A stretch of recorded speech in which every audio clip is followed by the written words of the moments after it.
Before I begin, I'd appreciate it if you'd let me know where you're tuning in from. My story is one I've held close for a long time, a testament to how even the quietest among us can find their voice when pushed too far. My daughter-in-law, Tiffany, a woman I once welcomed into my family with an open heart, decided my memories, embodied in the jewelry passed down through generations, were hers for the taking. She believed I was old, frail, and finished. But I wasn't finished. This is how I made her regret ever underestimating the woman whose roof she lived under, and how I took back not just my dignity, but a piece of her prized convenience. It all started, as these things often do, with a subtle shift in the currents of our household. After my dear Arthur passed, leaving a silence in our little cottage that echoed louder than any storm, my son, Robert, insisted I move in with him and Tiffany. "Mom, you shouldn't be alone," he'd said, his eyes filled with a concern I now recognize as perhaps more convenience-driven than truly compassionate. At the time, I was grateful. The thought of rattling around that empty house, a place so full of Arthur, yet so devoid of him, was unbearable. So, I packed my life into a few carefully chosen boxes, bringing with me the scent of lavender and cedar and the tangible pieces of my past. Among these were my treasures. My mother's delicate diamond engagement ring, a sapphire pendant Arthur had given me on our 25th anniversary, the color of his eyes on a summer day, and my grandmother's pearls, each one a story whispered from a bygone era. These weren't just trinkets. They were the anchors to my history, the silent witnesses to my life's joys and sorrows. I didn't wear them often anymore, content to know they were safe, tucked away in the velvet-lined box Arthur had carved for me. In those early days, Tiffany was all smiles and saccharine sweetness. "Oh, Agnes, let me get you a cup of tea." Or, "Agnes, you rest now, I'll take care of dinner." I, foolishly perhaps, saw a daughter in her, a companion for my later years. Robert, bless his heart, seemed relieved. He worked long hours, and I think he imagined Tiffany and I would become fast friends, two women tending the home fires. But the veneer was thin, and soon, tiny cracks began to appear. Her compliments became laced with a certain edge. Her offers of help felt more like dismissals. "Oh, Agnes, you don't need to trouble your old head about that," she'd chirp if I offered an opinion on something as simple as the grocery list. My old head, as she put it, had managed a household, raised a successful son, and navigated nearly 70 years of life, but suddenly, it was deemed incapable of choosing a brand of coffee. The jewelry box I kept in my armoire, a heavy oak piece that had been my grandmother's. I thought it was safe there. I trusted them. That was my first mistake, wasn't it? Trusting those who see your vulnerability not as something to protect, but as an opportunity. The way Tiffany's eyes would sometimes linger on my things, a flicker of something acquisitive in their depths, should have warned me. But I dismissed it, telling myself I was being uncharitable, an old woman seeing shadows where there were none. I learned, didn't I, that sometimes the shadows are real. They creep in when you're not looking, when you're too busy grieving what you've lost to guard what you still have. The sacrifices I'd made for Robert were countless, unrecorded except in the ledger of my own heart. I'd worked 2 jobs when his father's business struggled, ensuring Robert never missed a school trip, never felt the sting of lack. I'd downsized my own life after Arthur died, putting a significant portion of the house sale proceeds into a joint account with Robert for emergencies, an account Tiffany soon had access to. I was, I suppose, an open book, an open wallet, an open heart. And some people, when faced with such openness, can't resist the urge to plunder. My room, once a sanctuary, began to feel like a gilded cage, my presence tolerated rather than cherished. The shift was as insidious as a slow-acting poison, and I, in my grief and my desire for familial harmony, was too slow to recognize the symptoms. The inciting incident, the moment the earth truly fell away beneath my feet, came on a Tuesday. I remember it was raining, a relentless, weeping sort of rain that mirrored the storm brewing in my soul. I had decided, on a whim, to wear my mother's ring. It was her birthday, and it was a small ritual I'd kept since her passing, a way to feel her close. I went to the armoire, my hand already anticipating the familiar cool smoothness of the old velvet box. It wasn't there. My breath hitched. Perhaps I'd moved it? My mind, admittedly, wasn't as sharp as it once was. I began a methodical search of my room, my heart thumping a frantic rhythm against my ribs. Drawers were opened and closed, shelves scanned, the small hope I clung to dwindling with each fruitless moment. Panic, cold and sharp, began to prickle at my skin. I called out for Tiffany, my voice trembling slightly. She appeared in the doorway, a curated look of mild annoyance on her face, like I'd interrupted something terribly important, probably her scrolling through social media. "What is it, Agnes?" she asked, her tone making my name sound like an imposition. "My jewelry box, Tiffany," I said, trying to keep the tremor from my voice. "It's gone. The one Arthur made for me." With my mother's ring and the sapphire, she raised a perfectly sculpted eyebrow. "Are you sure you know where you last put it? You tend to misplace things, you know." Her condescension was a slap in the face. "I know exactly where I keep it," I insisted, a new firmness entering my voice. "It's always in the armoire on the top shelf, tucked behind my winter sweaters," she sighed dramatically. "Well, I haven't seen it. Robert is at work, and I've been busy all morning." She made a cursory, dismissive glance around my room. "It'll turn up." Things always do, but her eyes didn't quite meet mine, and there was a flicker, just a brief, almost imperceptible hesitation before she spoke, that sent a chill down my spine. I knew, with a certainty that settled deep in my bones, that she was lying. The rain continued to fall outside, each drop a tiny hammer against the glass, mirroring the breaking of my trust. When Robert came home that evening, I told him, my voice thick with unshed tears. He listened, or pretended to, his gaze shifting uncomfortably between me and Tiffany, who stood beside him, her arm linked through his, a picture of supportive innocence. "Mom, are you absolutely sure?" he asked, echoing Tiffany's earlier skepticism. "Maybe you put it somewhere for safekeeping and forgot?" Tiffany chimed in, her voice dripping with false sympathy. "Yes, Agnes, these things happen. Don't worry yourself sick over it. We can all have a good look tomorrow." But her eyes, when they met mine over Robert's shoulder, held a glint of something cold, something almost triumphant. That night, I didn't sleep. The image of the empty space in my armoire burned behind my eyelids. It wasn't just a box of jewelry that was missing. It was a piece of my soul, a collection of irreplaceable memories. And the casual, almost bored dismissal from Tiffany, coupled with Robert's reluctance to truly hear me, to truly see my distress, was a betrayal sharper than any thief's blade. The foundations of my life in their home, already precarious, had crumbled. I was no longer just a grieving widow, a mother living with her son.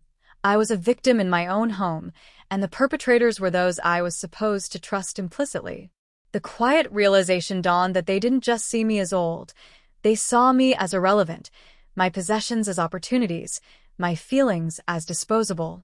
The rain had stopped by morning, but the storm inside me was just beginning to gather its strength. The days that followed were a blur of quiet anguish and dawning, sickening realization. I replayed Tiffany's cool denial, Robert's uneasy placations, the subtle, almost imperceptible shift in household dynamics that now screamed of guilt and deception. My pain was a constant, dull ache in my chest, a hollowness where my faith in them used to reside. The jewelry wasn't merely about monetary value, though some pieces were undoubtedly valuable. The sapphire pendant was the color of Arthur's eyes, purchased with painstaking savings from his modest salary, a symbol of a love that had weathered 50 years. My mother's ring had graced her hand as she'd waved me off to school, as she'd held my own infant son. Grandmother's pearls had been worn at her wedding, a tangible link to a matriarch I'd only known through stories, but felt connected to through those creamy orbs. Tiffany had not just stolen objects, she had plundered my history, monetized my most cherished memories. I started to watch her more closely, my grief sharpening my senses, turning me into an unwilling detective in my own home. I noticed her new silk scarf, the expensive brand of perfume that suddenly graced her vanity, the little online shopping packages that arrived with increasing frequency. Small things, perhaps, but they added up, painting a grim picture against the backdrop of my missing heirlooms. One afternoon, while Tiffany was out on one of her increasingly frequent shopping trips, funded, I suspected, by my heart's treasures, I found myself tidying the small home office they shared. It wasn't snooping, not really, or perhaps it was, but I felt a desperate need for answers, for some tangible proof that wouldn't allow Robert to dismiss my fears any longer. Tucked carelessly into the overflowing waste paper basket, beneath discarded envelopes and junk mail, was a small, creased receipt. My hand trembled as I smoothed it out. It was from a pawn shop, one I knew by name, located in a less salubrious part of the city, a place Tiffany would never usually frequent. The date was just 2 days after I discovered my jewelry missing. There were no specific items listed, just a cash amount, a significant sum, enough to account for several new scarves and bottles of perfume, but a pittance compared to the true worth, both sentimental and monetary, of what was lost. The air left my lungs in a painful rush. There it was. Not absolute proof of which items, but the timing, the shop, Tiffany's sudden influx of cash. It was enough. It was more than enough. My world tilted. The betrayal was no longer a suspicion. It was a cold, hard fact. Robert's weakness in this was a separate, deeper wound. When I confronted him later that evening, armed with the damning receipt, he paled. He stammered, avoided my gaze, and then, to my utter dismay, he tried to downplay it. "Mom, are you sure this is what you think it is?" "Tiffany, she sells some of her old stuff sometimes, things she doesn't wear anymore." His voice lacked conviction. He knew. He had to know. Tiffany, when she joined the tense discussion, was initially flustered, her usual composure cracking for a moment when she saw the receipt in my hand. But she recovered quickly, her eyes hardening. "All right, fine," she snapped, her voice sharp and devoid of any pretense of sympathy. "So I sold a few old bits and pieces. It's not like you were ever going to wear them, Agnes. They were just sitting there, collecting dust. And we needed the money." Robert's bonus wasn't as much as we hoped. Her audacity stole my breath. "Needed the money?" I repeated, my voice dangerously low. "For what, Tiffany? For more trinkets for yourself?" Those weren't old bits and pieces, those were my memories, my heritage. Robert finally spoke, his voice pleading. "Mom, please. Let's not make a big deal out of this. What's done is done. What's done is done." Those 4 words. He was siding with her, choosing his acquisitive, deceitful wife over his own mother. He was dismissing the theft of irreplaceable family heirlooms as if it were a minor inconvenience. That was the moment something inside me fractured, the part that had held on to a shred of hope, the part that still loved the son I had raised. I felt utterly alone, isolated not just by their actions, but by their complete lack of remorse or understanding. They saw me as a relic, a problem to be managed, whose feelings were secondary to Tiffany's whims. They had underestimated me profoundly. They thought my grief had weakened me, made me pliable. They had no idea of the strength that can be forged in the fires of such profound betrayal. That conversation, Robert's casual dismissal, "What's done is done," echoed in my ears for days. It was the final, brutal severance. The grief for my jewelry was immense, a physical ache, but the grief for the son I thought I knew, for the trust I'd so willingly placed in both him and his wife, was a gaping wound. I retreated into myself, a quiet, observant shadow in their increasingly uncomfortable home. Tiffany, emboldened by Robert's spinelessness, became even more dismissive, flaunting her new purchases with a thinly veiled smirk, as if daring me to comment. Robert, on the other hand, couldn't quite meet my eyes, a sheen of guilt clinging to him that he tried to mask with forced cheerfulness or by simply avoiding me. It was in this cold, sterile environment of unspoken accusation and blatant disrespect that the first seeds of resolve began to sprout. The pain didn't lessen, but it began to transmute, hardening from a soft, aching sorrow into something sharper, more focused, a steely determination. I was not going to be their victim. a footnote in their self-serving narrative. I was Agnes Miller, a woman who had weathered storms far greater than Tiffany's petty cruelties. They thought I was finished, a docile old woman to be plundered and then ignored. They were about to learn how wrong they were. The turning point wasn't a dramatic, crashing wave, but a slow, inexorable tide turning within me. It was in the quiet moments, lying awake in the pre-dawn stillness, the pawn shop receipt tucked safely away, no longer as evidence for them, but as fuel for me. It was watching Tiffany preen in front of the mirror, adjusting a new necklace, something cheap and flashy, a stark contrast to the timeless elegance of what she had stolen, and feeling not just anger, but a cold, clear sense of purpose. She had taken something irreplaceable from me, something that represented love, history, and connection. She had valued it only in terms of the cash it could bring her for fleeting pleasures. She understood the language of material possessions, of convenience, of status. Very well, then. That was a language I could learn to speak. The idea began as a whisper, a fleeting thought almost dismissed for its audacity. Her car. Tiffany adored her car. It was a sleek, silver convertible, a recent model, her pride and joy. It represented her freedom, her image, her perceived status among her friends. It was, in many ways, her most prized material possession, much like my jewelry had been to me, though for entirely different reasons. Mine represented connection and memory, hers, vanity and convenience. The symmetry was almost poetic. She had stolen my sentimental treasures, sold them for cash. What if I could take away her treasure, not for its monetary value to me, but for the lesson it would impart? The thought, once planted, took root with surprising speed. It wasn't about revenge in the purely destructive sense. I didn't want to key the car or slash the tires. Those were acts of petty vandalism beneath me. This had to be something more decisive, more impactful, something that would resonate on the same level as her own callous actions. Selling it. The idea was bold, almost frighteningly so. How could I, an elderly woman they clearly viewed as helpless, achieve such a thing? But the more I considered it, the more the pieces began to fall into place in my mind. The initial fear gave way to a surge of adrenaline, a feeling of empowerment I hadn't experienced in years. My mind, which Tiffany had so casually dismissed as old, began to work with a clarity and precision that surprised even myself. I started observing, planning, a quiet strategist in the enemy camp. The fog of grief began to lift, replaced by a crystalline focus. This wasn't just about getting even.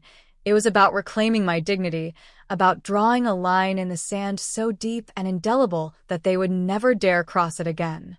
It was about showing them, and myself, that Agnes Miller was far from finished. She was just getting started. The first step in my quiet campaign was information gathering. Tiffany's beloved silver convertible, I needed to understand its status. Was it leased? Financed? Owned outright? And, crucially, in whose name was it registered? My son, Robert, for all his moral failings in standing by Tiffany's theft, was meticulous about paperwork. I knew there was a filing cabinet in the small home office where he kept important documents. Choosing a time when both Robert and Tiffany were out, Tiffany at her Pilates class and Robert at a late work meeting, I let myself into the office. My heart beat a little faster, not with fear, but with a strange, exhilarating resolve. I wasn't a snoop by nature, but desperate times, as they say. I found the vehicle registration and insurance documents surprisingly easily, filed neatly under C4 car. And there it was, the crucial piece of information. The car was registered solely in Robert's name. Tiffany drove it exclusively, referred to it as my car, had even chosen the color and specifications, but legally it was Robert's. A faint smile touched my lips. This simplified matters considerably, though it also meant I would need to involve, or rather, manipulate Robert. He was the weak link, his guilt over the jewelry a festering wound I could press. He had enabled Tiffany's cruelty through his passivity. Perhaps that same passivity could be turned to my advantage. My plan began to solidify. I wouldn't be stealing the car in the way Tiffany had stolen my jewelry. I would orchestrate its legitimate or quasi-legitimate sale. I needed Robert's signature, his compliance. How to get it? The direct approach, accusing him and demanding he sell the car as recompense, would likely fail. He would dig his heels in, defend Tiffany, or simply become paralyzed by indecision. No, I needed a more subtle approach, one that played on his guilt and his desire for a quiet life, a life which Tiffany, with her dramas and demands, was increasingly disrupting, though he seemed blind to it. I started laying the groundwork. I became even quieter, more withdrawn, letting my visible sadness be a constant, unspoken reproach. I would sigh softly when Tiffany swept past in a new outfit. I would gaze wistfully at the empty space in my armoire if Robert happened to be in my room. I let the atmosphere in the house grow heavier, the unspoken tension thicker. I knew Robert hated confrontation, hated emotional discomfort. I was making his home, his sanctuary, uncomfortable. Then came the conversation. I chose a moment when Tiffany was out for an entire afternoon at a spa day with friends, another indulgence likely funded by my stolen heritage. I found Robert in the garden, trying to mend a fence panel, a look of frustration on his face.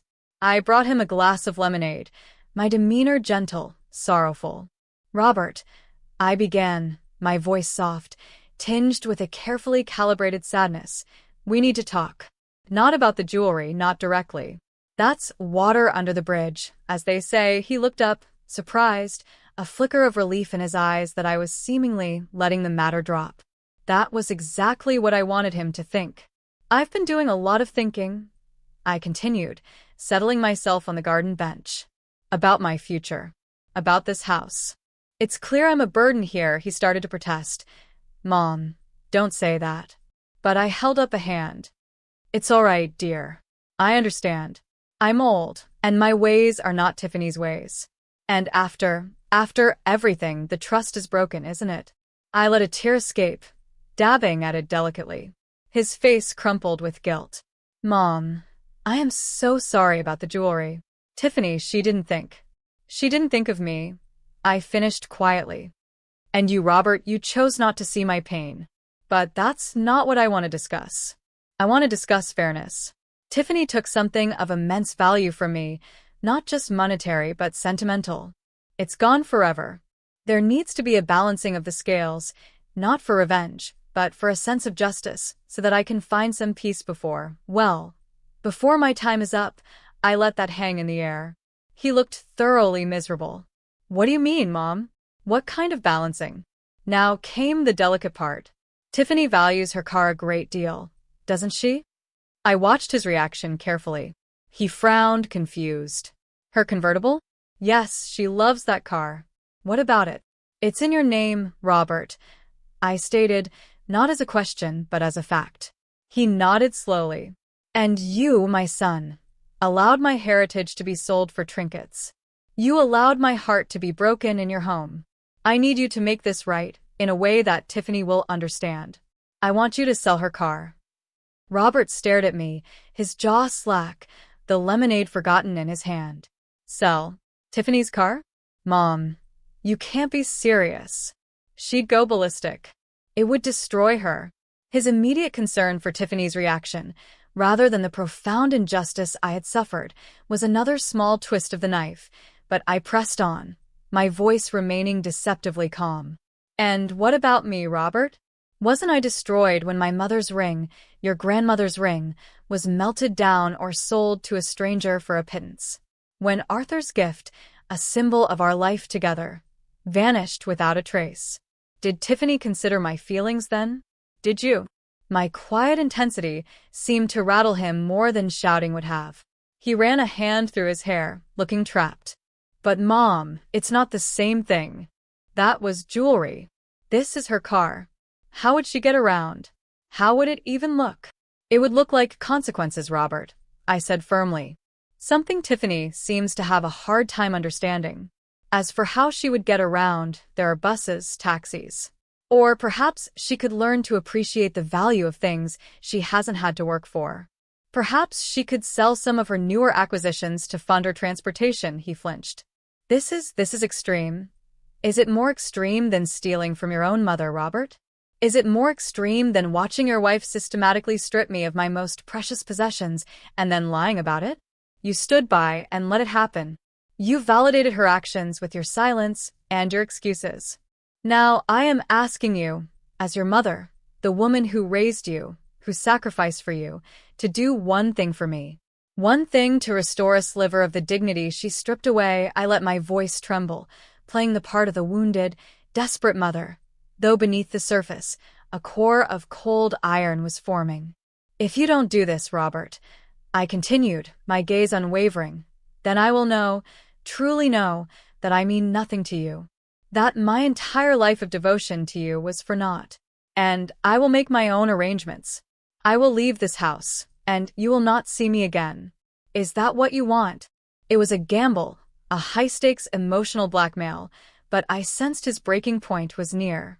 He was caught between his wife's predictable fury and his mother's profound, quiet sorrow, which now carried an undeniable threat of complete withdrawal. He looked at me, his eyes filled with a wretched mix of guilt, fear, and resentment. What would you even do with the money? He stammered, already looking for a way to rationalize, to perhaps control the outcome. That is not Tiffany's concern, nor yours, beyond ensuring the sale is legal and above board. I said coolly. The car is in your name. You will sign the necessary papers. I will handle the rest. Consider it a severance payment for the emotional distress and material loss I have endured in your home. The silence stretched, thick and heavy. He kept looking from me to the half-mended fence, as if wishing he could disappear into the wood grain. Finally, with a sigh that seemed to come from the depths of his soul, he nodded, a barely perceptible movement.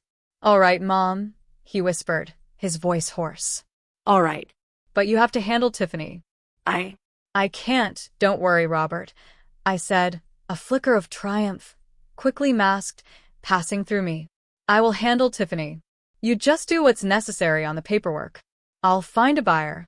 It will be discreet. I didn't confide in an external ally like an old friend for the planning of this. My friend Margaret, bless her heart, would have been horrified and tried to talk me out of it, urging forgiveness and reconciliation where none was possible. And a lawyer? That felt too formal, too complicated for this particular brand of justice. No, this was a family matter, albeit a deeply dysfunctional one, and I would handle it myself, using the tools and weaknesses within the family structure. Robert was my unwitting ally, my leverage. Over the next week, I meticulously researched the process of selling a used car. I looked up its market value, identified reputable dealers and private sale websites. I decided a private sale would be quicker and involve fewer questions, fewer traces back to me until I was ready. Robert, true to his word, if reluctantly, provided me with a vehicle identification number and details about its service history when I asked, his face a mask of misery. He was like a lamb to the slaughter, too weak to fight, too guilty to refuse.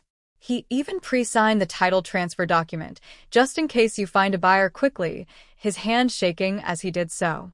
He didn't ask questions. He didn't want to know. He just wanted it to be over. And I, with a grim sense of purpose, was ensuring it would be. The next phase of my plan required careful execution and absolute secrecy. With Robert's reluctant, guilt-ridden compliance secured in the form of a pre-signed title, the primary obstacle was removed. Now, it was a matter of logistics.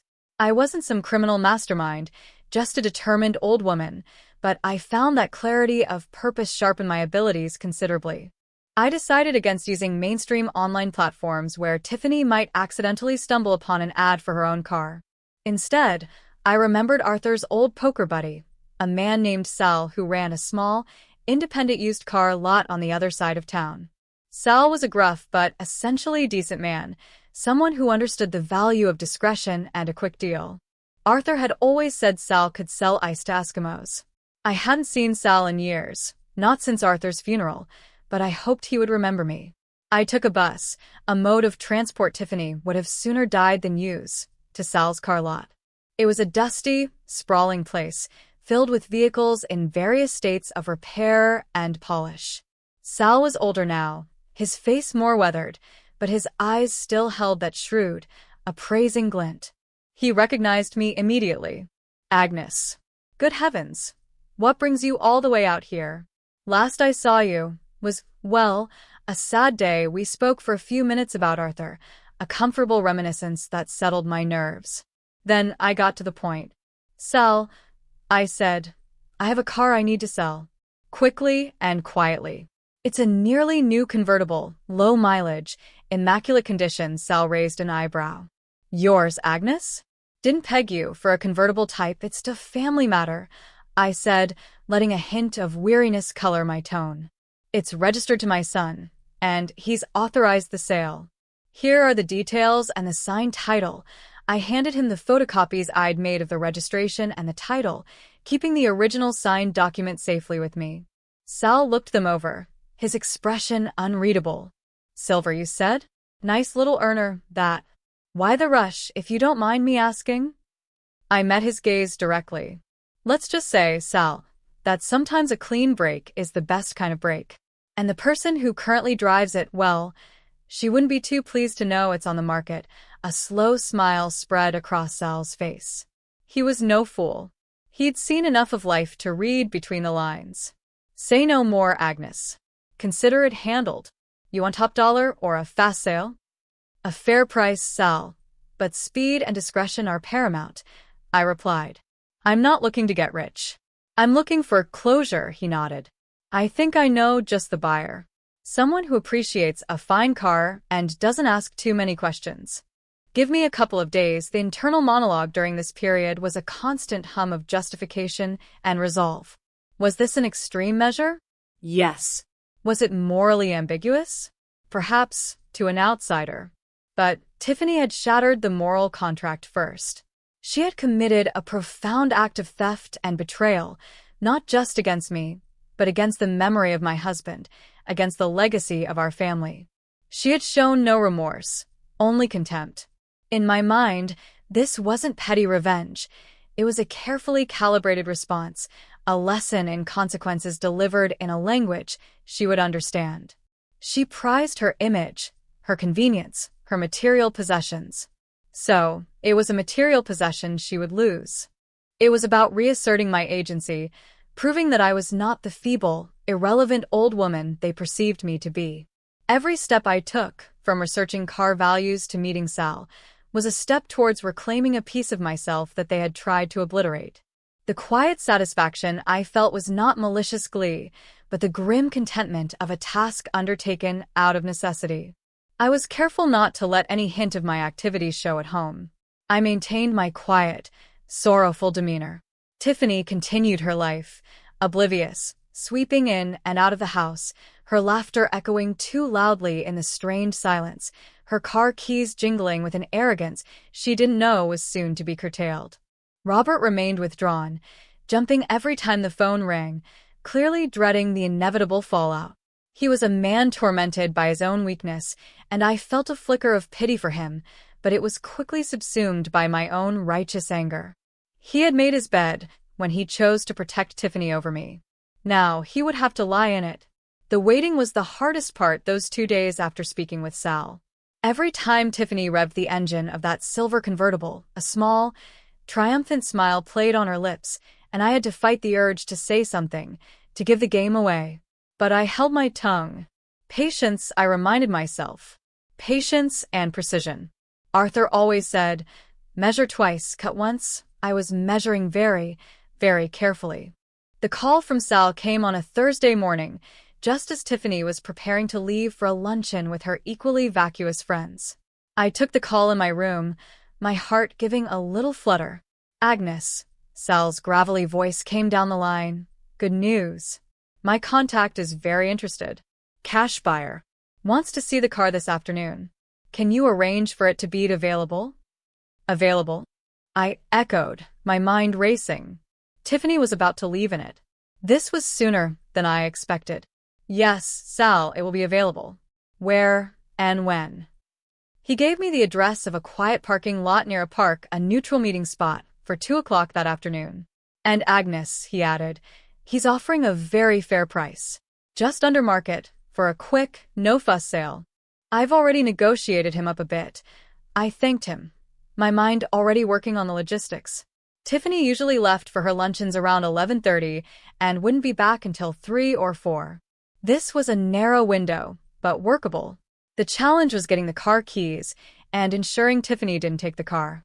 Providence, or perhaps just Tiffany's own carelessness, provided the opportunity. She came bustling out of her room, impeccably dressed, her large designer handbag on her arm. "Robert," she called out, her voice sharp with impatience. "Have you seen my car keys?" "I thought I left them on the kitchen counter." Robert, who was trying to read the newspaper with a feigned air of calm, looked up. No, dear. "Haven't seen them." I, however, had seen them.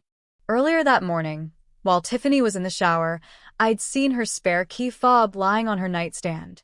Her main set, I suspected, was probably in her other, equally expensive handbag from yesterday. With a moment of daring that surprised even myself, I had slipped into her room and retrieved the spare fob, tucking it into my apron pocket. My main set of house keys also had a spare key to that car, a relic from when Robert first bought it, and insisted I have one just in case. I'd forgotten I even had it until this whole thing started. Now, I feigned helpfulness. "Oh, Tiffany dear," I said, my voice sweet as honey. "Are those the ones you mean?" I walked over to the small decorative bowl on the hall table where odds and ends often accumulated.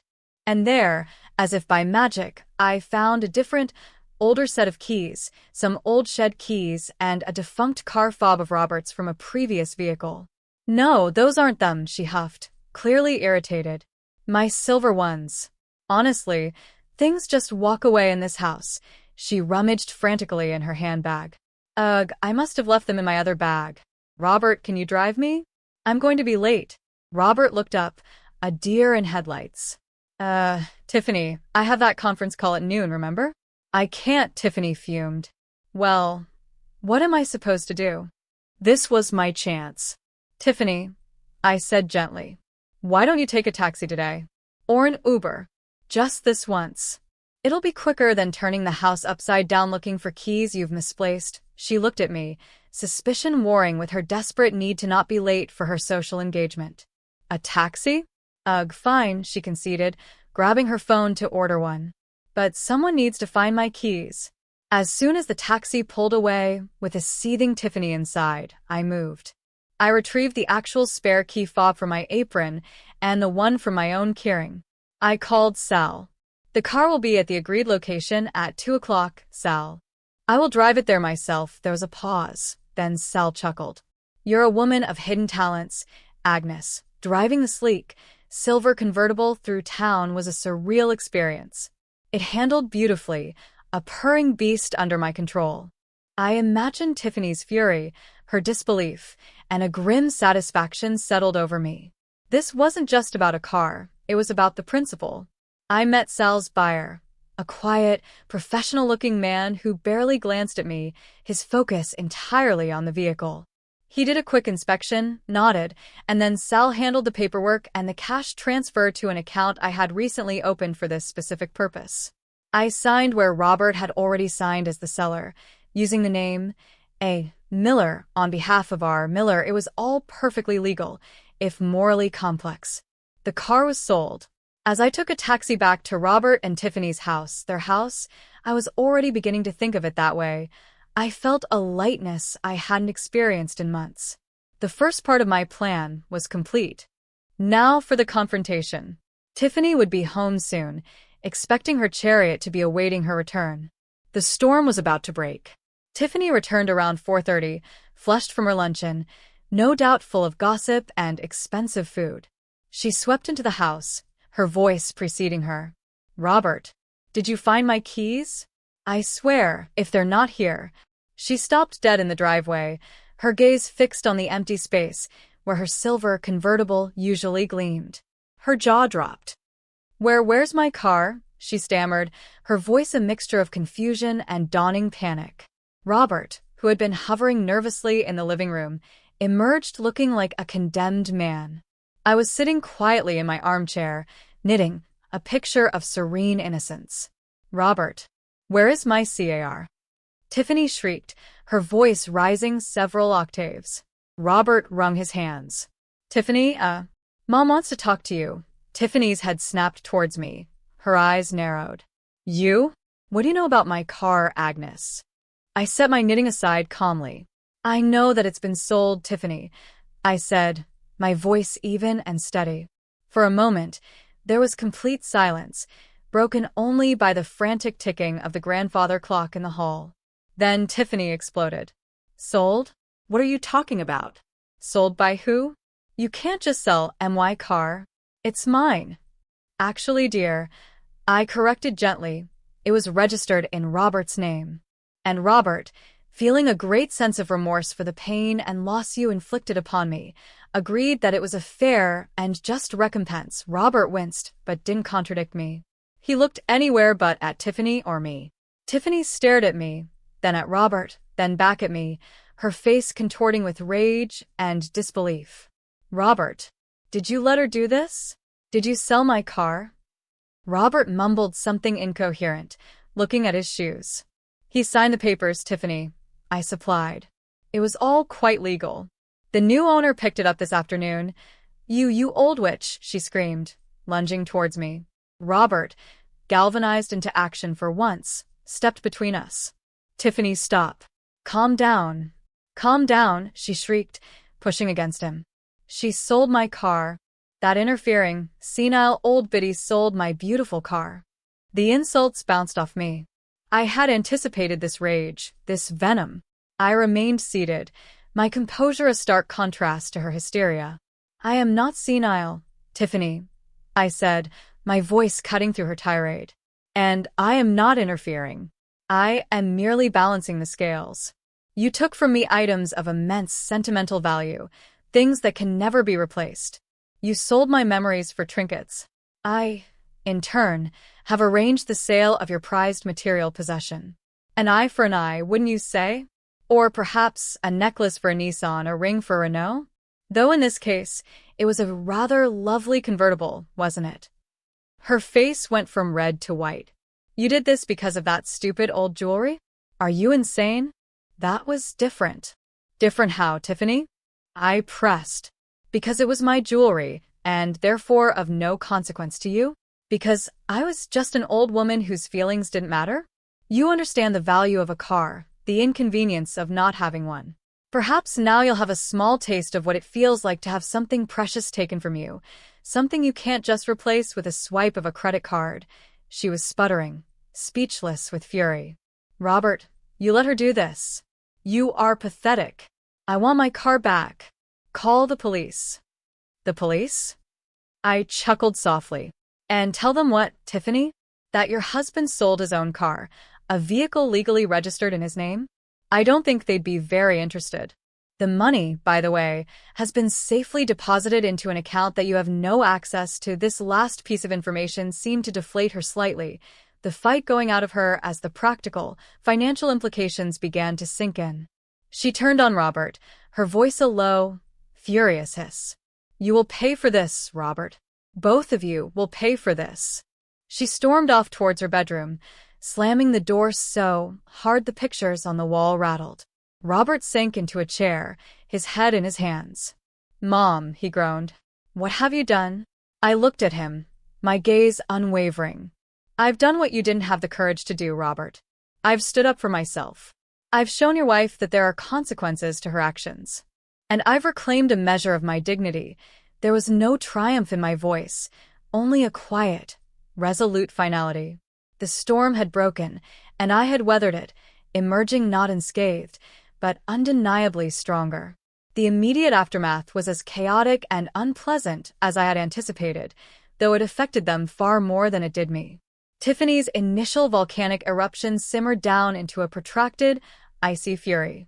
She refused to speak to me directly, communicating only through slammed doors, pointed glares, and loud, theatrical sighs whenever I was in the vicinity. Her conversations with Robert, which I couldn't help but overhear from my room, were a litany of recriminations, demands, and threats. You have to fix this, Robert.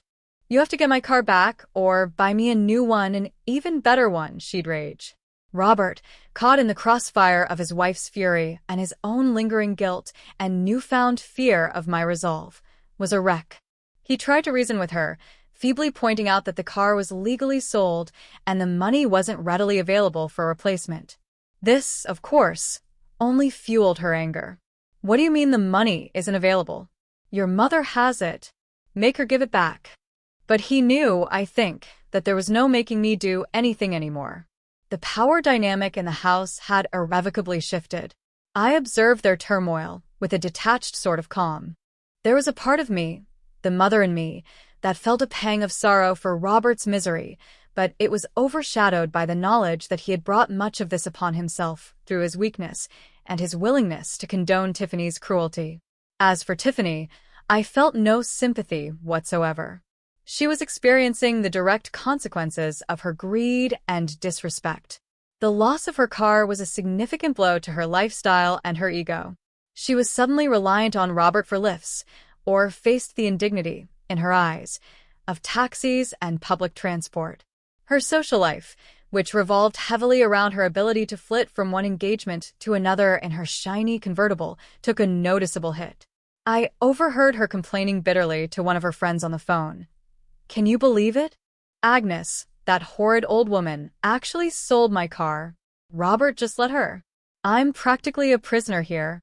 The friend's sympathetic murmurs were, I imagined, laced with a good deal of private amusement and gossip. For myself, a profound sense of relief began to settle in. It wasn't the giddy rush of victory, but a quieter, deeper satisfaction. I had faced the betrayal head-on and had not backed down. I had proven to them, and more importantly, to myself, that I was not a helpless victim. The money from the car sale sat untouched in the new bank account. I had no intention of using it for frivolous things, nor did I intend to give it back to them. It was a symbolic fund, representing the justice I had exacted. My plan, however, was not yet complete. Living under the same roof, even with this newfound power, was untenable. The atmosphere was thick with resentment. I began to make my own arrangements. I contacted an estate agent who specialized in rentals for seniors, and I started looking at small, manageable apartments in a quiet part of town, near a park and with good bus links. I didn't need much: a cozy living room, a small kitchen, a bedroom with enough space for my books and my memories, the ones Tiffany hadn't managed to steal. The prospect of my own space, my own peace, was a powerful motivator. Robert, sensing my withdrawal and my quiet preparations, grew increasingly anxious. "Mom, what are you doing?" he asked one evening, finding me perusing apartment brochures. You're not thinking of moving out, are you?"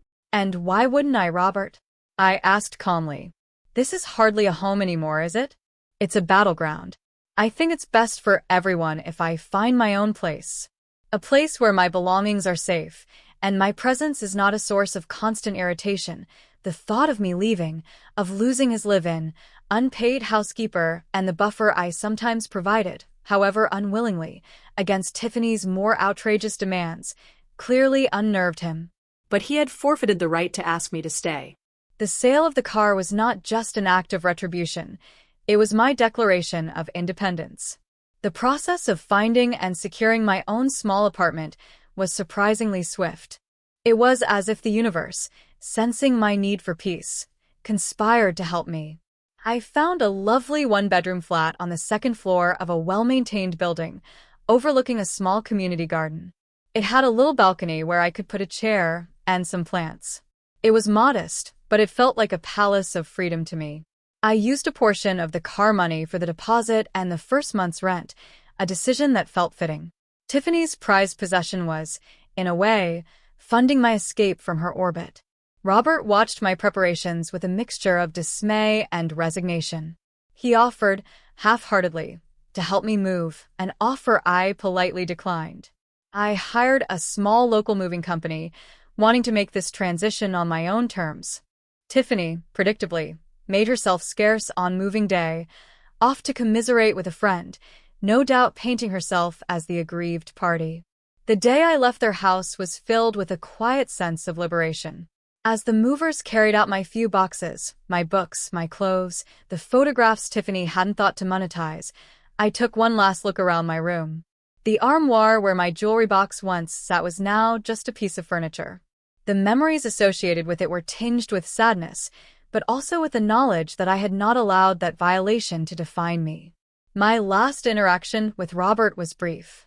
He stood awkwardly in the hallway, his eyes red-rimmed. Mom, I hope you'll be happy, he stammered. I will be, Robert, I said, my voice gentle but firm. I will find my peace. I hope for your sake. You can find yours too. But that will require some courage and some difficult choices on your part. I didn't hug him. The distance between us was too great now, a chasm carved by betrayal and disappointment. I simply nodded and walked out the door, towards my new life. The repercussions for Robert and Tiffany continued long after I left. I heard snippets through mutual acquaintances. Their relationship, already strained, deteriorated further. The constant arguments over money, over Tiffany's extravagances now that her car fund, as she likely saw my jewelry, was gone and her mobility curtailed, took their toll. Tiffany, I heard, had to take a part-time job in a boutique, something she considered deeply humiliating, to fund her lifestyle and save for a down payment on a new, much less impressive, car. Robert seemed to drift, a man caught in a marriage he was too weak to fix and too afraid to leave. He called me a few times, his voice hesitant, full of unspoken apologies. I was polite, but distant. The bond was irrevocably broken. As for me, my new life blossomed. My little apartment became my sanctuary. I filled it with plants, with the scent of baking, with the quiet murmur of the classical music I loved. I reconnected with old friends, joined a book club at the local library, and even started volunteering at a nearby animal shelter. The car money that remained, I decided to donate to a charity that supported victims of elder abuse, a quiet act of turning something born of pain into something positive. My peace was hard-won, but all the sweeter for it. I had my dignity, my independence, and a quiet strength I hadn't known I possessed. I had faced the darkness in my own family and had found my way back into the light, on my own terms. Looking back now, from the tranquility of my own sun-dappled living room, the whole ordeal feels like a distant storm, one that I weathered and emerged from stronger, wiser. The sharp edges of the pain have softened, though the scars remain as a reminder. A reminder of trust betrayed, yes, but also a reminder of my own resilience. I don't dwell on hatred or a desire for further revenge. Tiffany and Robert are living with the consequences of their own actions, a far more effective and enduring justice than anything I could further orchestrate. Her greed and his weakness created their own prison. My focus is on the present, on the simple joys of my new life, the aroma of freshly brewed coffee in the morning, the companionship of my cat, Mittens, a stray I adopted from the shelter, the laughter of friends during our weekly card games, the quiet satisfaction of a good book read on my little balcony. I learned some hard lessons. I learned that family bonds, no matter how strong you believe them to be, can be corroded by selfishness and disrespect. I learned that vulnerability can be exploited by those you least expect. But I also learned that even in the darkest of times, there is an inner strength that can be summoned. I learned that it's never too late to stand up for yourself, to reclaim your dignity, and to choose your own path towards peace. The jewelry is still gone, of course. Those tangible links to my past, to Arthur, to my mother and grandmother, are lost forever. And there is a melancholy that accompanies that knowledge, a sadness for what was taken and can never be returned. But I carry their memories within me, in my heart, where no thief can reach. The real treasure, I've come to understand, isn't the object itself, but the love and the stories it represents. And those, Tiffany could never truly touch. My actions in selling Tiffany's car were a direct response to a profound injustice. Were they conventional? No. Were they perhaps extreme? To some, maybe. But they were necessary for me, for my journey from a place of deep hurt and marginalization to a place of empowerment and self-respect. I didn't seek to destroy them, only to make them understand that actions have consequences, that respect is earned, and that even the quietest, most underestimated old woman has her limits. I found my voice, and in doing so, I found my peace.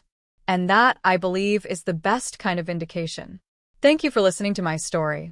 Please hit the subscribe button if you'd like to hear more.